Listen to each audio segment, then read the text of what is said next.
फिर रास्ता छोड़ के तेरे राह चलेलन राजीव जी। प्रेम करेलन दर्द सहेलन मस्त रहेलन राजीव जी। सीधा रास्ता छोड़ के तेरे राह चलेलन राजीव जी। प्रेम करेलन दर्द सहेलन मस्त रहेलन राजीव जी। जेब खाली बातें पाके अपने दिल के दौलत से, जेब खाली बातें पाके अपने दिल के दौलत से। दुनिया भर के जेब में अपन प्रेम भरेलन राजीव जी। प्रेम करेलन दर्द सहेलन मस्त रहेलन राजीव जी।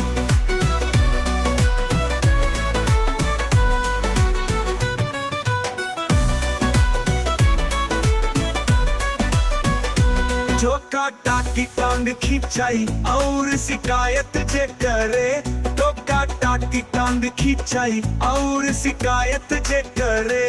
रोजे लोगन के छाती पर मूंग दरेलन राजीव जी।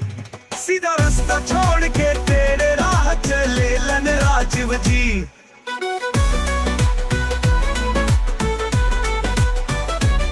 अपना खातिर को पल के फुर्सत न रहेला पर, अपना खातिर को पल के फुर्सत न रहेला पर। दो संगाती खातिर हर पल जिए मरेलन राजीव जी। प्रेम करेलन दर्द सहेलन मस्त रहेलन राजीव जी।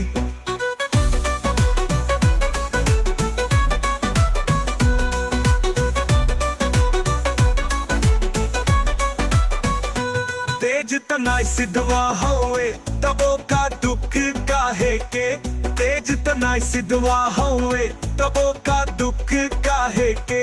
लोग कहेला बात बात में प्रेम करेलन राजीव जी। सीधा रास्ता छोड़ के तेरे राह चलेलन राजीव जी।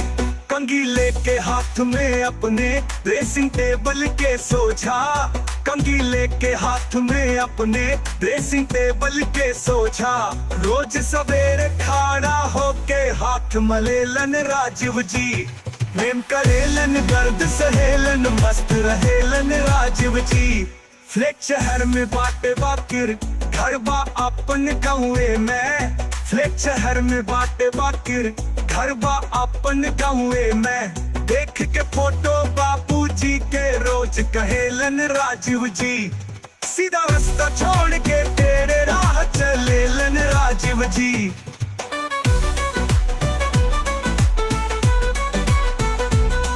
बीबी जवान कहे सब अच्छा माइयों के हर बात सही, बीबी जवान कहे सब अच्छा माइयों के हर बात सही। जैसन हवा बहेला ओकर साथ बहेलन राजीव जी। प्रेम करेलन दर्द सहेलन मस्त रहेलन राजीव जी। खाली अपने दर्द लिखेला दुनिया भर के शायर लोग, खाली अपने दर्द लिखेला दुनिया भर के शायर लोग। अपन गम के भूल के सबके दर्द लिखेलन राजीव जी। सीधा रास्ता छोड़ के तेरे राह चलेलन राजीव जी। सीधा रास्ता छोड़ के तेरे राह चलेलन राजीव जी। प्रेम करेलन दर्द सहेलन मस्त रहेलन राजीव जी।